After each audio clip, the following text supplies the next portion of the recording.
1980년, 90년도에 북한의 성도들에 대한 이야기를 들으면 그들의 신앙생활이 정말 눈물나다라고 하는 것을 생각합니다. 제가 들었던 이야기들 아마 여러분들도 들으신 분들이 있을 텐데, 북한이라고 하는 사회는 종교를 인정하지 않지요. 공산주의, 그리고 유물론, 주체사상, 종교라고 하는 걸 인정하지 않는 사상과 어떤 주의입니다. 그러다 보니까 예수를 믿거나 하나님을 믿는 믿음의 성도들이 많은 어려움을 당합니다. 그들이 예배를 드려야 되는데 공식적으로 예배를 드릴 수 없으니까 지하에 모여서, 때로는 가정에 모여서 정말 예배를 드립니다. 335 모여 예배를 드리는데 어떻게 예배를 드리냐면, 우리처럼 마음껏 찬송을 하는 것이 아니라 찬송의 가사는 아는데 입으로 소리를 내지 못하고 입만 뻥긋뻥긋 하면서 찬송을 부릅니다. 그리고 성경책이 없으니까 그 성경책 대신에 누군가가 성경 한 구절을 기록한 종이를 가져오면 그 종이를 돌려 읽으면서, 그리고는 은혜를 받고 그것으로 설교를 대신합니다. 기도할 때도 정말 통성으로 기도할 수 없으니까 간절한 마음으로 속으로 읊조리면서 기도합니다. 그러다가도 예수 믿는 것이 발각되어지면 포로 수용소에 끌려가거나 아니면 사형을 당하는 경우가 있습니다. 목숨을 거는 예배죠. 우리가 성경에 보면 다니엘이라고 하는 선지자가 나옵니다. 그가 바벨론의 포로로 끌려갔다가 거기에 총리가 되어집니다. 높은 자리에 올라가니 그때 많은 사람이 시기하고 질투하고 모함하고 죽이려고 합니다. 그래서 법을 하나 만들었는데 한 달 동안 그 어떤 것에도 절하거나 예배하지 못하게 하자. 다니엘은 그 법이 자기를 죽이기 위해서 만든 법인 것을 알면서도 하루에 3번씩 창문을 열어놓고 하나님 앞에 예배하고 기도를 드립니다. 도대체 무엇이 그 사람들로 하여금 그렇게 하나님 앞에 예배하게 할까? 우리 같으면 예배할 수 없는 환경이면 그냥 속으로 마음으로 하나님을 예배하면 되어지지라고 타협할 수 있습니다. 그러나 믿음의 사람들이, 믿음의 선배들은 이 예배를 끝까지 지켰고 어떻게든지 예배를 드리려고 몸부림을 쳤던 것을 볼 수가 있습니다. 그 이유가 무엇이냐? 크게 2가지입니다. 하나는 예배가 우리의 사명이기 때문입니다. 웨스트민스터 신앙 고백, 웨스트민스터 소요리 문답에 보면 첫 번째 그 질문이 뭐냐면, 사람의 제일 되는 목적이 무엇입니까? 즉 다시 말하면 사람이 창조되어진 목적이 뭡니까? 라고 질문을 던져요. 그 질문에 대해서 이렇게 얘기합니다. 하나님을 영화롭게 하며 영원토록 즐거워하는 것이다. 하나님을 영화롭게 하며 그분을 영원토록 즐겁게 하는 것이 인간이 창조되어진 궁극적인 목적이라고 이야기합니다. 이걸 다른 말로 바꾸면 예배죠. 우리가 하나님을 예배케 하도록 하기 위해서 하나님이 인간을 창조하셨습니다. 인간, 세상에 만드신 피조물 중에 가장 으뜸되어지도록 인간을 창조하셨고, 하나님이 형상으로 만드신 것은 우리로 하여금 하나님을 예배하게 하는데 목적이 있는 것입니다. 이사야 43장 21절에 보면 이 백성은 나를 위하여 지었나니 나를 찬송하게 하려 함이라. 하나님께서 우리를 구원하신 궁극적인 목적은 하나님을 찬송하고 하나님을 예배케 하는데 목적이 있습니다. 그래서 히브리서 13장에 보면 찬송의 제사는 입술의 열매라. 우리가 입으로 할 수 있는 것들이 얼마나 많이 있습니까? 먹을 수 있고요, 말할 수 있고요, 뭐 여러 가지 할 수 있잖아요. 그런데 그 중에 가장 귀한 것은 하나님을 찬송하는 것이라. 하나님을 찬송하는 것이라. 그래서 인간의 사명이 예배이기 때문에 어떻게든지 하나님을 예배해야 합니다. 예배 때문에 죽어갔던 사람들이 많이 있죠. 예배 때문에 순교했던 사람들이 많이 있습니다. 그 이유는 단 한 가지, 예배가 우리 인생의 목적이기 때문입니다. 그래서 예배는 하나님께서 우리를 창조하신 목적이기 때문에 어떻게든지 하나님을 예배할 수 있어야 한다라는 것입니다. 지금 코로나19라고 하는 이 큰 전염병 앞에서도 우리가 하나님을 예배하는 이유는, 때로는 가정에 모여서 예배를 드리는 그 이유는 예배가 우리가 해야 될 가장 중요한 어떤 목적이기 때문인 것이죠. 그래서 저와 여러분들이 예배를 잃어버리지 않고 살아가기를 원합니다. 특별히 비가 오는 이 날에 하나님 앞에 나와 예배하는 여러분들이 귀하고 소중합니다. 하나님 앞에서 우리가 예배할 때마다 내가 하나님께 받은 이 사명을 하나 감당하고 있다라고 하는 그 확신과 기쁨을 가지고 예배할 수 있기를 주님의 이름으로 축원합니다. 근데 이 예배는 우리의 사명일 뿐만 아니라 예배 가운데 특별히 주시는 하나님의 은혜가 있기 때문입니다. 막연하게 사명이라면 힘들고 어려우면 다 포기할지 몰라요. 사명이지만 너무 힘드니까 하나님 저는 이 환경 속에 예배할 수 없어요. 그냥 하나님 이해해 주세요. 그리고 예배를 내려놓을 수 있는데, 우리가 그럼에도 불구하고 예배를 드리는 이유는 이 예배 가운데 하나님 주신 특별한 은혜가 있기 때문입니다. 저와 여러분들이 영과 진리로 예배할 때 하나님의 임재가 여기에 있어요. 우리 눈으로 볼 때는 저와 여러분밖에 보이지 않지요. 우리 외에는 누가 있습니까? 그러나 우리가 영적인 눈으로 바라보면 여기에 누가 함께 하셔요? 하나님이 함께 하셔요. 하나님이 여기 임재하셔서 우리 예배를 받으시고 우리에게 특별한 은혜를 주신다라고 하는 것입니다. 사실 우리가 그것들을 경험하고 체험했기 때문에 그래도 지금도 나와서 예배를 드리고 가정에서 예배를 드리는 줄 압니다. 하나님은 우리가 예배할 때 하나님이 특별히 주시는 귀한 은혜가 있습니다.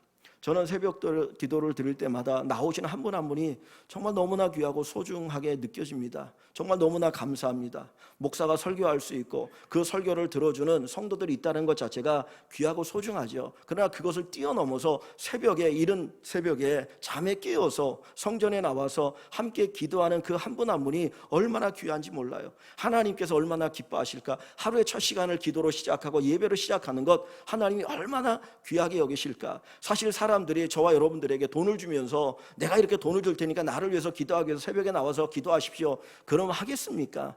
못하죠. 그런데 새벽에 깨어서 나와 기도하는 이유가 뭡니까? 하나님이 우리에게 주신 은혜를 체험했기 때문이에요. 새벽의 은혜를 체험해 봤기 때문에 새벽에 나와서 기도하게 되어지고 하나님을 찾게 되어지고 때로는 부르짖어 간구하는 그런 모습이 우리에게 있는 줄 압니다.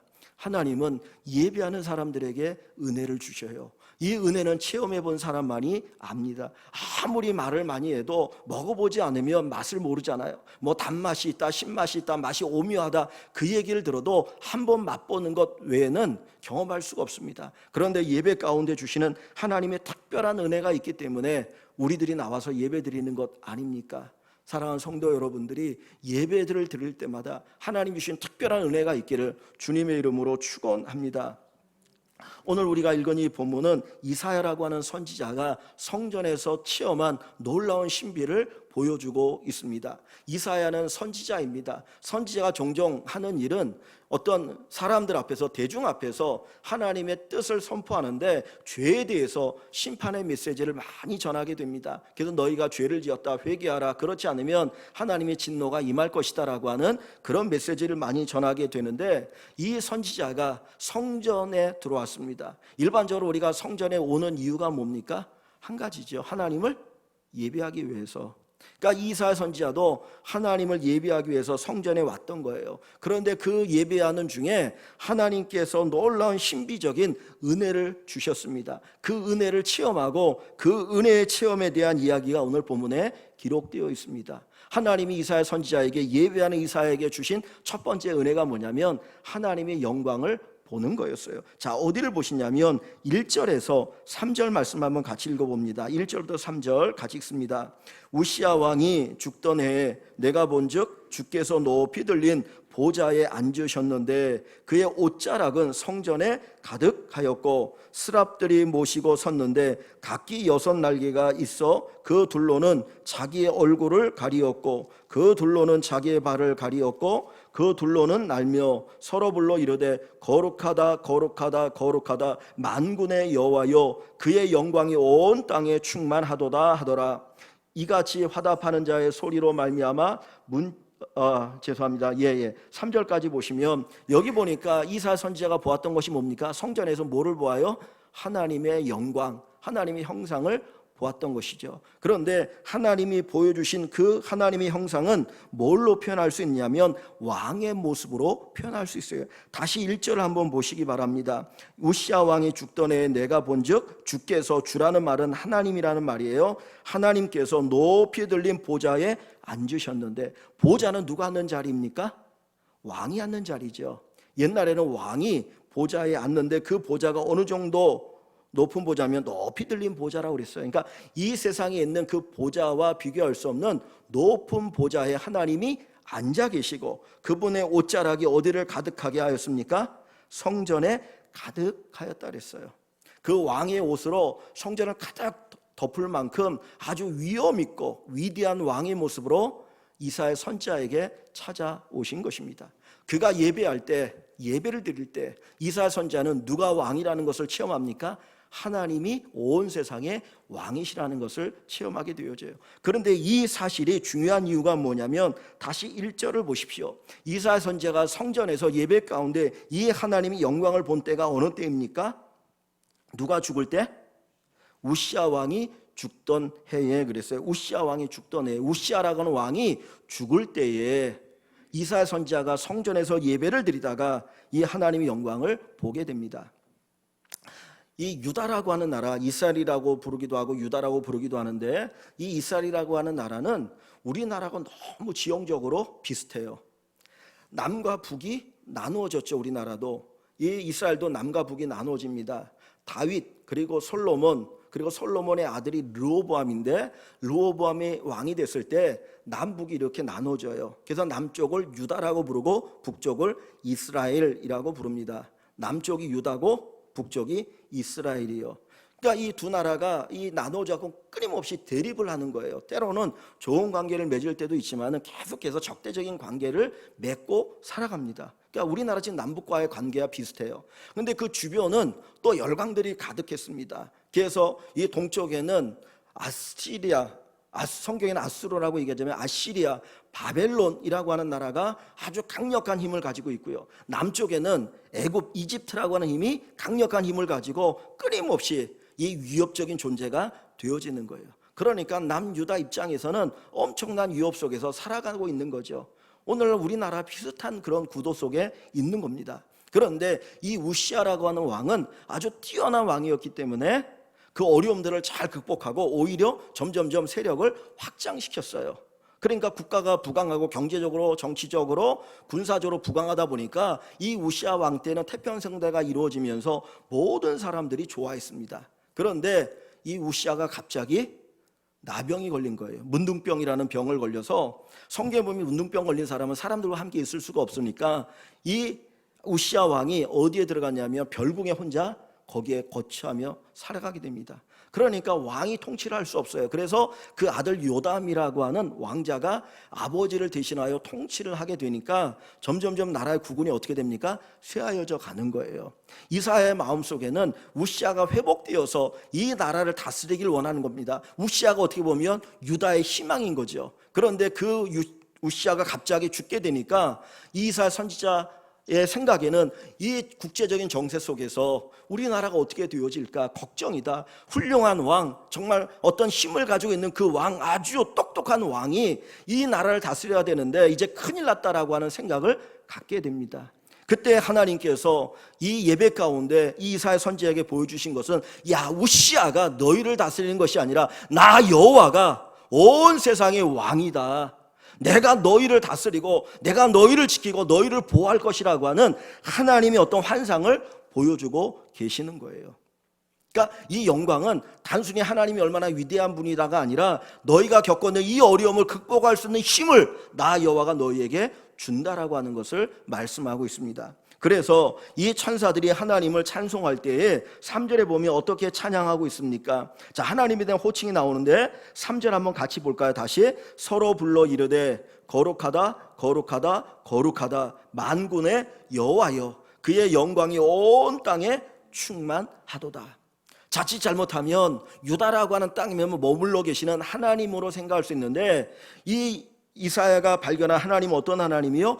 온 세상에 하나님이신 거예요. 그래서 이사야서 뒷부분에 보면 하나님께서 애굽도 아수르도 바벨론도 세상의 많은 나라에 대한 예언과 심판을 이야기하십니다. 왜 그랬어요? 하나님이 온 세상의 주인이시기 때문인 거죠. 그러면서 그 하나님께서 뭐로 표현되십니까? 만군의 여호와여, 만군의 여호와. 이 만군이라고 하는 이 단어는 군대라고 하는 의미나 전쟁이라고 하는 의미가 담겨 있어요. 즉 뭘 얘기합니까? 군사력이 있어야 나라가 확장되어질 수 있다고 생각할 때, 나 여호와는 모든 군대의 하나님이다. 나 여호와는 전쟁에 능하신 하나님이다. 전쟁의 승패는 너희의 군사력에 딸려 있는 것이 아니라 내가 있느냐 없느냐에 딸려 있다라고 하는 것을 보여주고 있는 것입니다.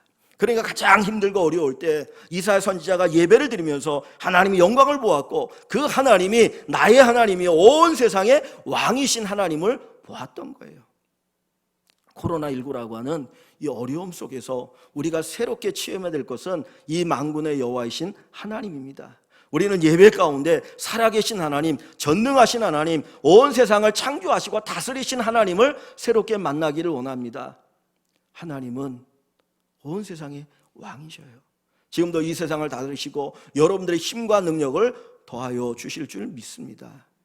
내가 힘들고 어려울 때 내 힘으로 이 모든 걸 이기는 게 아닙니다. 하나님의 능력입니다. 다윗은 목동 아닙니까? 그런데 블레셋의 장수, 키가 3m가 넘는 골리앗과 싸워서 이길 수 있었던 힘이 어디 있을까요? 그가 물맷돌을 잘 던져서 그 물맷돌로 이겼다? 아니죠. 여러분, 야구선수가, 투수가 매일 같이 공을 던지는 걸 연습하지 않습니까? 제자리에 서가지고도 공을 던지는데 정확하게 자기가 던지고 싶은 자리에 들어가지가 않아요. 그런데 다윗은 뛰면서 물매를 던집니다. 그런데 정확하게 골리앗의 인중에 그 돌이 박혀서 죽어버리거든요. 이거는 사람의 능력이 아니고 누구의 능력이에요? 하나님의 능력이에요. 우리가 인생을 살아가면 힘들고 어렵습니다. 이 어려움을 극복할 수 있는 힘은 저와 여러분들에게 있는 것이 아니라 하나님에게 있어요. 그래서 이사야 선지자에게 하나님께서는 만군의 여호와다, 내가 만군의 여호와다, 이렇게 말씀하시고 가르쳐주고 계십니다. 제가 지난 금요일 날 고희경 집사님에게 전화를 받았습니다. 광고를 드리고 카톡을 통해서 우리 집사님 수술을 받는데 기도해달라고 말씀을 드렸는데, 그 전화가 오셔가지고 하시는 말씀이 목사님 암이래요 라고 얘기를 하더라고요. 난소암이랍니다. 그래서 이제 병원에 다시 진찰을 받고 치료를 해야 되는데, 그 말씀하시는데 한쪽으로 참 이렇게 안타까운 마음이 들었어요. 왜냐하면 집사님의 자녀들이 이렇게 캐나다에 있고 이제 비자가 돼야 가는데 같이 자녀들이 있는데 그렇지 못해가지고 처음에 잠깐 여기 계실 줄 알았는데 지금 몇 년이 되었거든요. 그러니까 뵐 때마다 마음이 아픈데 갑자기 몸에까지 그런 질병이 있다고 하니까 참 마음이 아프더라고요. 근데 제가 이 말씀을 보면서 이 설교를 준비하면서 하나님이 주시는 은혜가 뭐냐면, 야, 사람의 힘으로 이기는 거 아니야. 내가 도와줄 거야. 내가 도와줄 거야. 그 음성이 내게 마치 들리는 것 같은 그런 힘을 얻었습니다. 우리 인생은 가만히 돌아보면 내 힘으로 사는 게 아니에요. 제가 여기까지 온 것도 마찬가지고 여러분들이 여기까지 살아온 것도 여러분의 힘이 아닙니다. 우리 안에는 유전자가 하나 조금만 잘못되어져도 우리는 완전히 바보가 되거나 완전히 장애인이 되지 않습니까? 그런데 하나님께서 이제까지 우리를 지켜주셨고 보호하셨고 인도하셨기 때문에 이렇게 은혜를 누리고 살아가는 것 아닙니까? 예배라고 하는 것은 이 하나님의 능력을 체험하는 거예요. 이 하나님의 은혜를 새롭게 체험하는 것입니다. 하나님이 내게 은혜를 주셔서 하나님이 나의 능력이 되셔서 내가 오늘까지 살았다라고 이 고백을 하게 되는 것입니다. 저와 여러분들이 예배 가운데 하나님의 영광을 볼 수 있기를 축원합니다. 살아계신 하나님의 영광을 새롭게 체험하시고 그 영광과 그 능력으로 제가 살아가고 있습니다, 이 고백이 가득하시기를 주님의 이름으로 간절히 축원합니다. 두 번째로 이 예배 가운데 주신 하나님의 특별한 은혜가 있는데 우리를 보게 하셔요. 우리를 보게 하셔요. 우리는 이 세상을 살아가면서 맨날 남의 탓을 합니다. 때론 저도 힘들고 어려울 때 저 집사람 탓할 때가 있어요. 당신 때문에 뭐 힘들 거다, 그런 마음을 갖거든요. 그런데 인간이 살아가면서 항상 남의 탓하지 않습니까? 아담과 하와가 선악과를 따먹고 누구 탓해요? 내가 하나님 명령을 어겨서 죄를 지었다가 아니라 아담은 하와를 탓하고 하와는 뱀을 탓하지 않습니까? 결국은 누굴 탓하는 거예요? 하나님 탓하는 거예요. 하나님 때문에 우리가 죄를 지은 것 아닙니까? 힘들고 어려운 이 세상을 살아갈 때 우리는 끊임없이 남의 탓을 합니다. 아내는 남편을 탓하고 남편은 아내를 탓하고 상사는 부하를 탓하고 부하는 상사를 탓하고 뭐 수많은 사람을 다 탓하며 살아가죠. 이사야 선지자도 선지자이기 때문에 어쩌면 남을 탓했는지도 모르겠습니다. 이사야 선지자 이 글을 보면 백성들의 죄에 대해서 엄청나게 고발하고 있거든요. 근데 그 고발 속에 무슨 생각을 갖습니까? 너희가 죄를 지어서 하나님이 우리에게 벌을 내시는 것 아니냐, 너희 회개해야 된다, 그렇게 그들을 향하여 탓하고 그 죄를 지적하고 있었어요. 그런데 이사야 선지자가 성전에서 하나님 앞에 예배를 드리는 가운데 자기를 보게 되어져요. 그게 어디냐면, 자, 5절 말씀입니다. 5절 한번 같이 읽습니다. 5절. 그때 나는 입술이 부정한 사람이요 나는 입술이 부정한 백성 중에 거주하면서 만군의 여호와신 왕을 배웠음이로다 하였더라. 아멘. 자, 이사야 선지자가 뭐라고 말하냐면 그 하나님의 영광을 보고 나서 그의 고백이 화로다 나여 망하게 되었도다. 야, 내가 망하게 됐다. 이거 큰일 났다. 왜 그래요? 나는 입술이 부정한 사람이요. 그래서 입술이 부정한 사람이요. 즉 자기 입에서 나오는 말이 어떤 말이라는 거예요? 더럽고 추한 말이라는 거죠. 자기는 선지자이기 때문에 항상 옳고 바른 말, 덕이 되는 말, 은혜스러운 말만 하는 줄 알았어요. 그런데 하나님께서 자기에게 보여주시는 것을 보니까 내 입에서 나오는 말이 엄청나게 더럽고 추한 말이더라. 다른 사람을 깎아내리는 말, 다른 사람을 향해 책망하는 말, 비방하는 말, 뭐 이런 말을 하고 있는 자기의 모습을 보게 되어지는 거예요. 그래서 그의 고백은 화로다 나여 망하게 되었도다. 우리는 내 탓하지 않잖아요. 남의 탓하지. 당신 때문에, 여러분 때문에 내가 이 고난을 당한다. 이 사회가 더러워서, 이 사회가 구조적으로 악이 있어서 내가 이렇게 어렵게 살아간다라고 남을 탓하고 살아갑니다. 그런데 여기에 내 입술이 부정하다라고 하는 것은 단순히 말만 하는 것이 아니라 이 말이라고 하는 어디서 나오는 거예요? 우리 마음에서 나오는 거죠. 그러니까 자기가 얼마나 더러운 존재인지 죄인인지를 발견한 거예요. 마치 바울이 디모데 후서에 가면 그가 노년에 마지막에 편지를 쓰면서 뭐라고 말하냐면 나는 죄인 중에 괴수로다 그래요. 이 세상에 수많은 죄인들인데 다 죄인인데 그 죄인 가운데 으뜸이 바로 나다라고 이야기합니다. 그건 뭐냐면 하나님 앞에서 자기를 보니까 그렇게 더럽게 느껴진 거예요. 죄만이 드러나게 되어진 것이죠. 예배하는 가운데 우리에게 주시는 은혜는 나를 보게 하셔요. 내가 얼마나 죄인인지, 내가 얼마나 더러운 존재인지, 내가 얼마나 악한 존재인지 그것을 깨닫게 하시는 것이 하나님의 은혜입니다. 그런데 만약에 내가 그 죄인이라는 것만 깨닫고 끝나면 우리는 끊임없이 죄책감에 살아갈 거예요. 나 같은 게 그럼 뭘 하겠어? 이런 죄책감에 억눌려 살아갈 수밖에 없어요. 그래서 오늘 본문에 다시 한번 보시면 6절과 7절에 보면 하나님께서 그 죄를 사하시는 은혜를 베풀어 주십니다. 자, 6절과 7절을 같이 봅니다. 그때에 그 스랍 중에 하나가 부젓가락으로 제단에서 집은 바 핀 숯을 손에 가지고 내게로 날아와서 그것을 내 입술에 대며 이르되 보라 이것이 내 입에 닿았으니 내 악이 제하여졌고 내 죄가 사하여졌느니라. 하나님께서는 천사를 통해서 이 이사야 선지자의 그 입을 숯으로 지집니다. 그걸 통해서 뭘 말씀하셔요? 너의 죄가 사하여졌다는 거예요. 하나님이 주시는 두 번째 은혜는 우리가 죄인이라는 것을 발견해요. 그것을 발견할 뿐만 아니라 우리의 죄를 깨끗하게 씻어주시는 은혜를 주십니다. 하나님만이 우리의 죄를 사실 수 있는 것이죠. 하나님만이 우리를 새로운 출발을 할 수 있게 하여 주십니다. 그냥 단순히 너 죄가 사해졌어 이렇게 말씀하시는 것이 아니라 새로운 삶을 출발하게 하셔요. 죄 용서받은 자의 삶, 그렇기 때문에 누군가를 용서할 수 있는 그런 은혜로운 삶을 살아갈 수가 있는 것입니다. 우리가 죄라는 말을 다른 말로 바꾸면 상처란 말로 바꿀 수 있어요. 내가 누군가에게 죄를 지면 그 사람 입장에선 내가 뭘 받는 게 되냐면 상처받는 게 돼요. 그래서 인간은 죄로 서로 상처를 주고 살아갑니다. 근데 하나님께서 죄를 용서했다라고 하는 것은 우리의 상처를 용서하여 주시고 치료하여 주시는 거예요. 인간은 끊임없이 사람들 사이에서 상처를 받고 살아갑니다. 부모에게도 자식이 상처를 받고요, 자식에게도 부모가 상처를 받고 살아가요. 그러니 세상에서 얼마나 많은 상처를 받고 살아갑니까? 그 상처를 안고 살아가는 우리들에게 하나님이 찾아오셔서 은혜를 주실 때 그 상처가 깨끗하게 치유되고 회복되는 은혜를 경험하게 될 것입니다. 제가 아주 친한 분에게 이야기하다가 그분이 상처를 받아가지고 상담을 받는다는 거예요. 처음에는 뭐 이대 앞에 교수님을 만나러 간다 그래서 무슨 강의하러 가는 줄 알았어요. 그래서 나중에 얘기하다 보니까 이 상처가 있어가지고 그게 자기도 모르게 이렇게 분노로 튀어나온다는 거예요. 가정에서. 그러니까 식구들이 아빠 한번 상담 좀 받아봐. 그래가지고 상담을 받기 시작했는데 보통 한 10번을 이제 일주일에 한 번씩 10번을 받는데 한 8번을 받았다는 거예요. 그래서 지난번에 통화하다가 상담 받고 나니까 어떠냐 그랬어요. 그랬더니 잘 모르겠어. 오히려 더 분노가 일어나는 것 같아. 그 이야기를 하더라고요. 왜냐하면 상담을 받으면 상담자가 물어보거든요.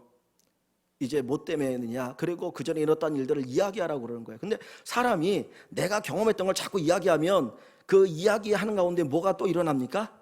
그 감정이 일어나거든요. 분노한 감정, 아주 상처받은 감정, 아픈 감정이 막 일어나니까 그게 막 고통스러운 거야. 그리고 돌아오는 거예요. 그리고 8번 받았는데 뭐 나은 건 없고 오히려 상처만 자꾸 이렇게 그냥 돋아난 것 같은 그런 고통이 있었던 거예요. 그래서 얘기하다가 서로 얘기한 게 뭐냐면 기도가 우리의 상처를 낫게 한다. 기도가 우리의 상처를 낫게 한다.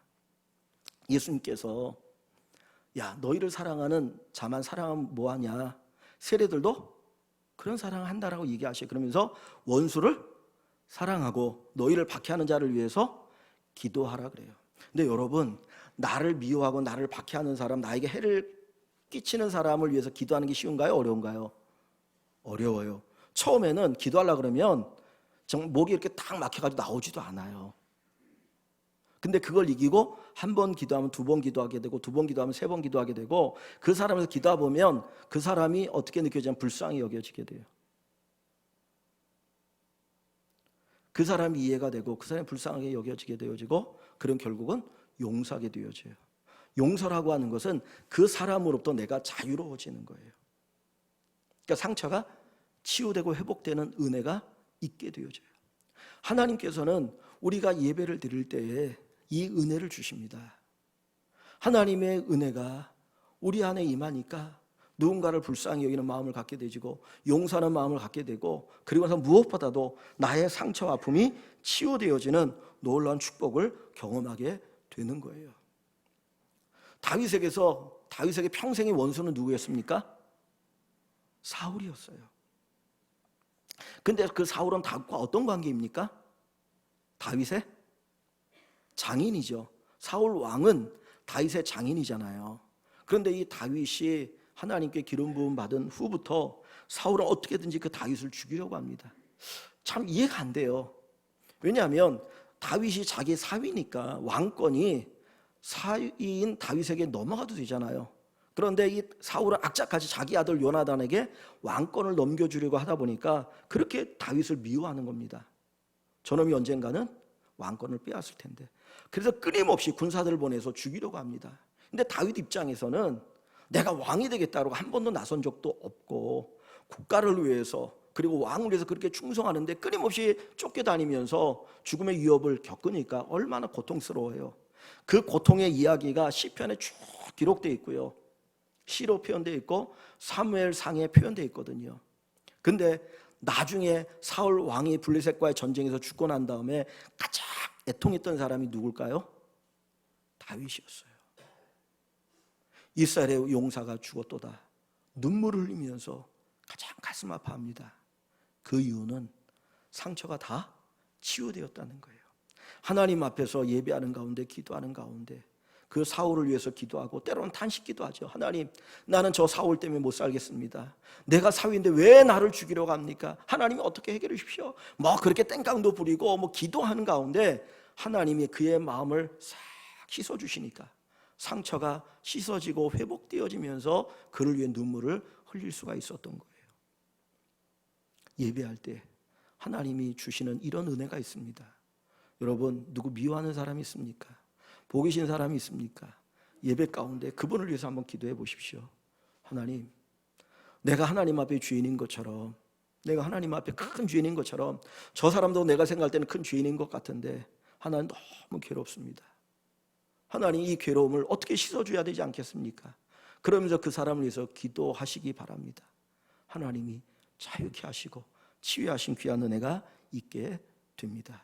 이것이 바로 이사야 선지자가 예배 가운데 체험했던 하나님의 놀라운 은혜입니다.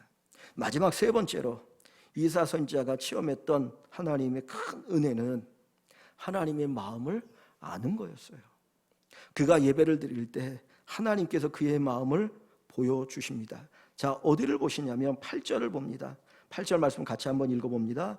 내가 또 주의 목소리를 들으니 주께서 이르시되 내가 누구를 보내며 누가 우리를 위하여 갈꼬 하시니 그때 내가 이르되 내가 여기 있나이다 나를 보내소서 하였더니 아멘. 하나님의 음성이 이사야 선지자에게 들렸어요. 근데 그 들린 음성이 뭡니까? 내가 누구를 보내며 누가 우리를 위하여 갈고, 내가 누구를 보내며 누가 우리를 위하여 가겠느냐. 이사야 선지자가 고백합니다. 주여 내가 여기 있나이다 나를 보내소서. 내가 여기 있습니다 나를 보내소서. 하나님 이사야 선지자를 어디로 보내는 거예요?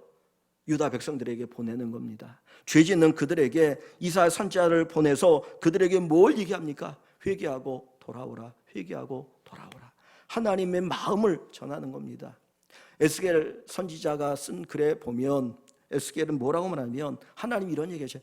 나 여호와는 악인이 죽는 것을 기뻐하지 않노라. 나 여호와는 악인 그 어떤 한 사람이라도 그 악 때문에 죽는 것을 기뻐하지 않노라. 이게 하나님의 마음이에요.